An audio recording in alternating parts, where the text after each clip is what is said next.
देखो ये आज का टैरोट कार्ड रीडर है ना। ठीक है, टैरोट कार्ड ये आज का मेरा भविष्य फल निकला है। पहले घर में फूल दिखाया है, दूसरे घर में दिखाया है 2 ऑफ कप्स, तीसरे घर में आया है 7 ऑफ पेंटिकल, 6 ऑफ पेंटिकल, चौथे घर में आया है 5 ऑफ वैंड्स, पांचवें घर में आया है पेज ऑफ पेंटिकल, छठे घर में आया है 7 ऑफ वैंड्स, सातवें घर में आया है नाइट ऑफ सोर्ड्स, आठवें घर में आया है सन, नौवें घर में आया है स्ट्रेंथ, 10वें घर में आया है इम्परर, 11वें घर में आया है 8 ऑफ वैंड्स और 12th हाउस में आया है वर्ल्ड। ठीक है ना। द वर्ल्ड कार्ड क्यों आया? वर्ल्ड कार्ड सही तो आया है क्योंकि देखो 12th हाउस राहु का हाउस होता है और राहु क्या होता है? विदेश यात्रा का हाउस होता है और इसमें वर्ल्ड आ गया तो मतलब 12वें घर में वर्ल्ड आ गया, मतलब अब मैं विदेश यात्रा के लिए तैयार हूँ।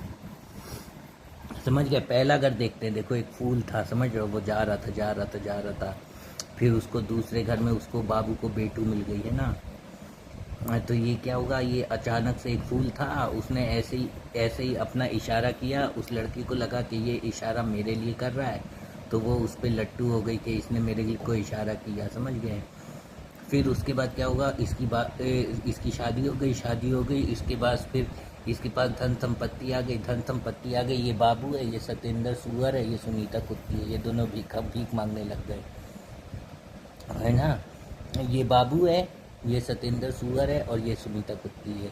इन लोगों ने 54 लाख का मुआवजा दे दिया, ये लोग झोपड़ी में रहने चले गए अपना घर बेच करके और गरीब हो गए। तो अब बाबू दोबारा तो इन लोगों को पैसा दे रहा है कि ले लो, तुम लोगों ने 54 लाख दिया था लेकिन 12 लाख वापस ले लो, 14 लाख वापस ले लो, 40 लाख मैं अपने पास रख लेता हूँ। फिर क्या है? ये 5 ऑफ वैंड्स है। ये मतलब क्या है? जैसे बाबू यहाँ पे खड़ा हुआ है सबसे बीच में और ये सब बाकी सब भाई है जो वो मतलब रुपए पैसे का जायदाद के लिए लड़ रहे हैं। लेकिन हमने क्या किया? गोल्ड गेन रिचेस के लिए 5 लोग लड़ रहे हैं, उसमें से ये जो है इसी को सारे गोल्ड गेन और रिचेस मिल गए। समझ गए। छठा क्या है? Page of pentacle. इसने गोल्ड गेन रिचेस की लड़ाई में इसने बाजी मार ली। बाजी कैसे मार ली? कि सब लोग 89 करोड़ वाले गरीब आदमी बनेंगे नौकरी करके, और मैंने यूट्यूब से 9721 पदम वाला रास्ता खोज लिया। समझ गए ना। सब लोग क्या होंगे? सब लोग जॉब करते, सब लोग जॉब करके इन लोगों को 89 करोड़ मिलेगा। लेकिन ये क्या है? ये बाबू है, इसके पास में पेज ऑफ पेंटिकल है, तो इसने यूट्यूब का रास्ता अपनाया और यूट्यूब से इसने 9721 पदम रुपीस बना लिए। और 7 ऑफ वैंड्स है, मतलब ये एक स्टेबल जगह पे खड़ा है और ये जो 6 है वैंड्स स्टिक इसके पैर पे मार के इसको एक ऊपर की ज़मीन से गिराना चाहते, लेकिन ये कर नहीं पा रहे क्योंकि वो हाइट पे भी है और उसके पास एक डंडा भी है, इसलिए वो इन सब की लाठियों को मार के भगा देता है। समझ गए। ये सब कौन है? ये सब मेरे भाई हैं। वो उसमें लिखा था ना कि एक ऑटो के पीछे लिखा हुआ था कि अपनों से सावधान रहें, दूसरों से निपट लेंगे। समझ गए। उसमें क्या लिखा हुआ था? उसमें लिखा हुआ था कि अपनों से सावधान रहें और दूसरों से निपट लेंगे। समझ रहे हो। तो ये क्या है? ये सब अपने ही हैं, लेकिन प्रॉपर्टी के लिए वो बन गए हैं, दुश्मन बन गए हैं और हमारी ज़मीन नहीं दे रहे हैं। ये विजेंद्र चाचा के लड़के सोनुआ, कुश, प्रिंस, पवन, इन सब की लाठियाँ हैं और ये एक मेरी लाठी है। समझ गए। ये लोग मेरे को पैसा, मेरा ज़मीन दे दे 4.5 बीघा मेरा और संजय भैया का, तो हम लोग भी अमीर बन जाएंगे। और ये क्या है? ये नाइट ऑफ सेवेंथ हाउस में नाइट ऑफ ये आया, नाइट ऑफ सोर्ड्स। मतलब ये क्या है? ये एक रोमांटिक चिवेलरस हीरो है। ये क्या है? ये रोमांटिक चिवेलरस हीरो है। यहाँ अब अभी इसके दिमाग में कुछ नहीं, अभी इसके दिमाग में बस प्यार का सरूर चढ़ा हुआ है। ये क्या है? Romantic chivalrous hero. और ये क्या है? ये सन कार्ड है। सन कार्ड बताता कि फॉर्चुनेट मैरिज कंटेंटमेंट है ना। फॉर्चुनेट मैरिज होगा, मटेरियल सक्सेस होगा और कंटेंटमेंट होगा। मतलब जब मेरे 54 लाख रुपए आ जाएंगे तो फिर मैं जाके राजस्थान जाके वहाँ से ब्लू कलर की बीटल कार ले आऊँगा, तो मेरे पास क्या हो जाएगा? ब्लू कलर की बीटल कार हो जाएगी। समझ गए। फिर ये क्या है? फिर ये स्ट्रेंथ है। स्ट्रेंथ मतलब क्या है? कि मतलब एक स्त्री है जो शेर से खेल रही है, जैसे क्या है? दुर्गा जी है। समझ गए। हर स्त्री इस शेर से नहीं खेल पाती, लेकिन ये स्त्री खेल पा रही। क्यों? क्योंकि इसके पास, इसके सर के ऊपर क्राइस्ट का 8 बना हुआ है। ये इन्फिनिटी का सिंबल है। ये इन्फिनिटी का सिंबल है। इस औरत के पास क्या है, इनफाइनाइट पावर है। और पावर किस चीज़ की, इनफाइनाइट पावर ऑफ लव। और उससे ये क्या करती है, उससे ये इस शेर को अपने काबू में कर लेती है, समझ गए। उसके बाद फिर 10th हाउस क्या है, 10th हाउस है एम्परर, मैं भारत का युवा प्रधानमंत्री बन गया, समझ गए। 10th हाउस क्या है, एम्परर, मैं भारत का युवा प्रधानमंत्री बन गया। और ये कैसे हुआ, मैं भी समझ गया। जैसे हम लोग जब स्कूल जाते थे, केंद्रीय विद्यालय नंबर 1 चकेरी कानपुर, तो वहाँ पे हम लोग सब एयरमैन के लड़के होते थे। मैं, शिल्पा, अतुल शाक्या, अभिषेक दुबे, ये सब टीचर और मतलब कॉमन लोगों के बच्चे होते थे। अतुल शाक्या, अनामिका दास, दीक्षा, ये सब टीचर के बच्चे थे और हम लोग एयरमैन के बच्चे थे। तो हम लोग कॉमन लोगों के बच्चे थे। तो हम लोगों के माता पिता देशभक्त थे, लेकिन देशभक्ति चिल्लाया नहीं करते थे। तो हम लोग के माता पिता क्या थे, हम लोग के माता पिता देशभक्त थे, देशभक्ति चिल्लाया नहीं करते थे। और हमारे स्कूल में एक और परिवार के लोग आते थे, कौन, महाना जी के परिवार के लोग आते थे। तो वो कैसे आते थे, वो सुजुकी बाइक से आते थे, सुजुकी सामुराई बाइक से आते थे। और उसमें क्या है, उसमें मॉडिफाइड हैंडल लगा रहता था। तो वो किन के बच्चे थे, वो देशभक्तों के बच्चे नहीं थे, वो देशभक्ति चिल्लाने वालों के बच्चे थे। तो सतीश महाना जी क्या करते हैं, जितने भी पॉलिटिशियन है ये क्या करते हैं, ये देशभक्त नहीं है, ये देशभक्ति चिल्लाया करते हैं। और असली देशभक्त कौन है, असली देशभक्त तो वो है जो सियाचिन में फौजी नौकरी कर रहा है।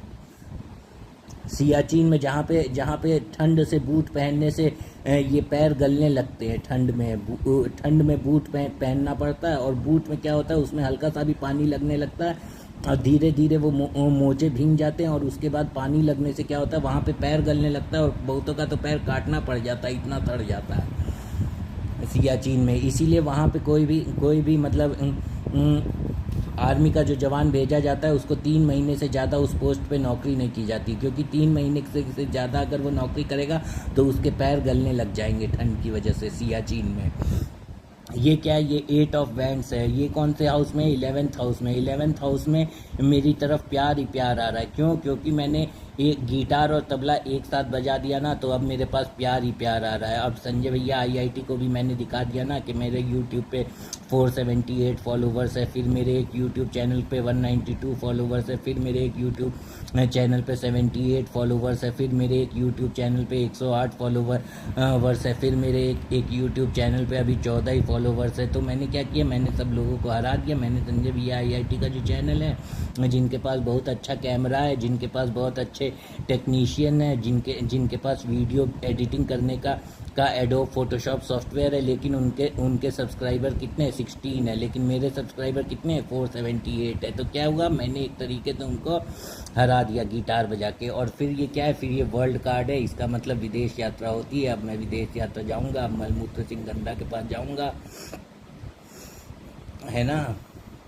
ये मेरा विदेश कार्ड है। तो अब फिर मैं अमेरिका चला जाऊंगा, फिर उससे बोलूँगा अपनी कॉपी में लिख तू कौन कौन सी जगह गया है, फिर वो सारी जगह मैं अपने प्राइवेट जेट से घूमूंगा, है ना। क्योंकि आने वाले 2 सालों में मेरे पास प्राइवेट जेट हो जाएगी, आने वाले 2 सालों में मेरे पास प्राइवेट जेट हो जाएगी, मेरा यूट्यूब चैनल इतना पॉपुलर हो जाएगा।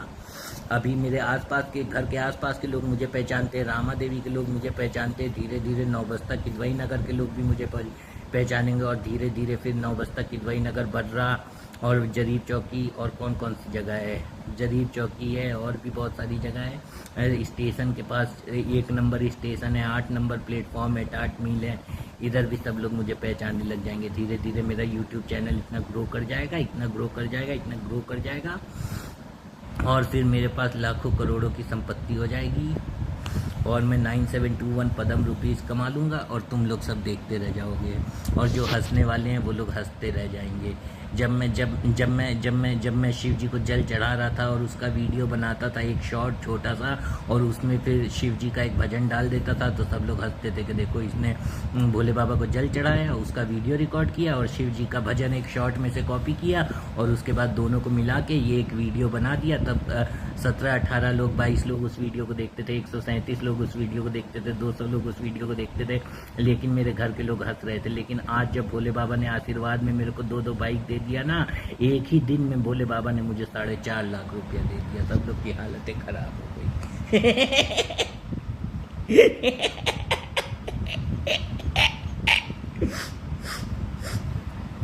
और वो भी उस रास्ते से, बिजनेस के रास्ते से। क्यों? क्योंकि सब लोग मुझे नौकरी करना, नौकरी करना, नौकरी भेजना चाहते थे, लेकिन मैंने बोला कि यार नौकरी तो मेरे से नहीं हो पाएगी, ये काम मुश्किल है, इसमें दूसरे का सुनना पड़ता है। और नहीं, मैंने व्यवहार बनाने की कोशिश की, लेकिन वो लोग तेज दिमाग नहीं थे। और जो हमारे प्रधानमंत्री मोदी जी हैं वो भी मेरे को पसंद नहीं है। क्यों? क्योंकि वो हाजिर जवाब नहीं है, वो कभी प्रेस कॉन्फ्रेंस नहीं करते।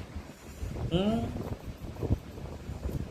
प्रेस कॉन्फ्रेंस से ही तो समझ में आता है कि मतलब आदमी इंटेलेक्चुअल कितना है, आदमी के अंदर इंटेलिजेंस कितनी है। मतलब वो प्रेस कॉन्फ्रेंस में अगर सही सही जवाब दे पाए और या सामने वाले की उतार पाए, तब समझ में आता है कि हाँ देखो इसके पास दिमाग है ना। जैसे राहुल गांधी से कुछ दिन पहले एक सवाल पूछा गया तो राहुल गांधी ने रिपोर्टर को बोल दिया कि दिस इज बीजेपी क्वेश्चन।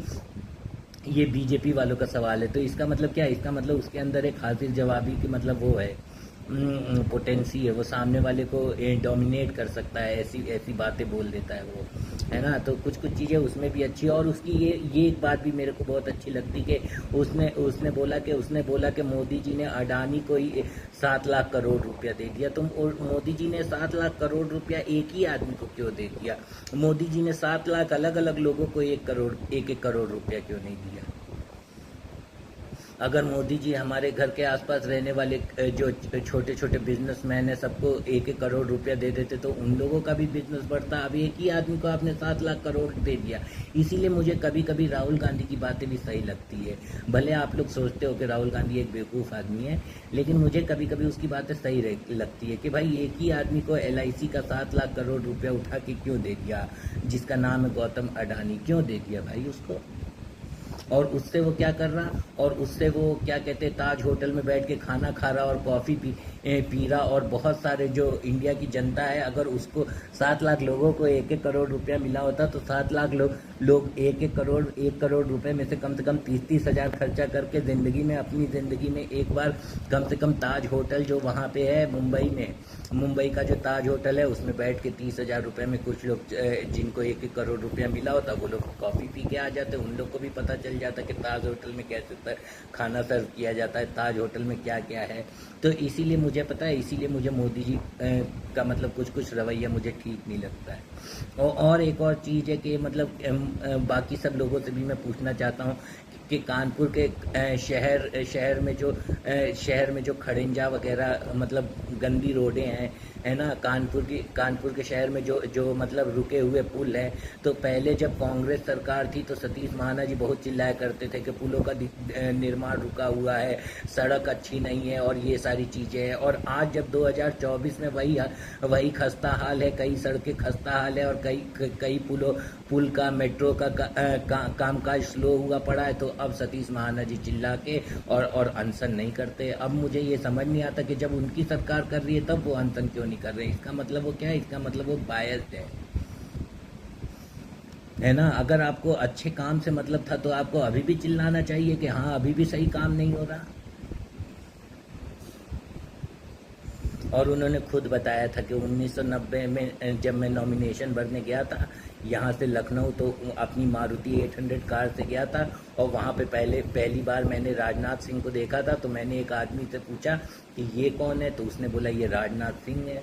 फिर एक दो और मंत्रियों के बारे में उन्होंने बताया कि फिर मैंने इनको देखा। फिर मैंने इनसे पूछा कि एक आदमी से पूछा कि ये कौन है, तो उसने बताया कि ये कल्याण सिंह है। तब फिर उनको पता चला कि मतलब बीजेपी पार्टी में ये सब लोग हैं। फिर उनकी शाम को गोष्ठी मतलब एक मुलाकात मीटिंग हुई और उस मीटिंग में उनको सबको जानने का मौका मिला। ठीक है। और क्या एक और बात ये, जब हम लोग स्कूल में पढ़ते थे केंद्रीय विद्यालय नंबर 1 में, तब 2002 में मैं 12th क्लास में था। तो जब मैं 12th क्लास में था तो सुषमा स्वराज जी यहाँ पे आई थी। और फिर उस समय भी मैं पॉलिटिक्स में बहुत रुचि लेता था।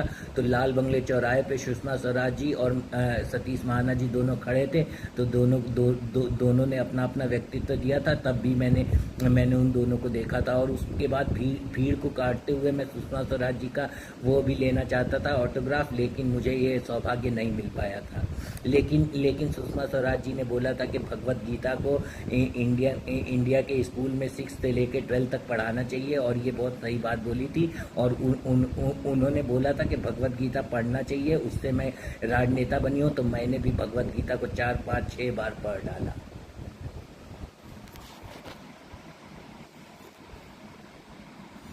नाइट ऑफ सोर्ड्स, ये क्या है? Romantic chivalrous hero. ये कौन है? ये दोनों बाबू और बेटू।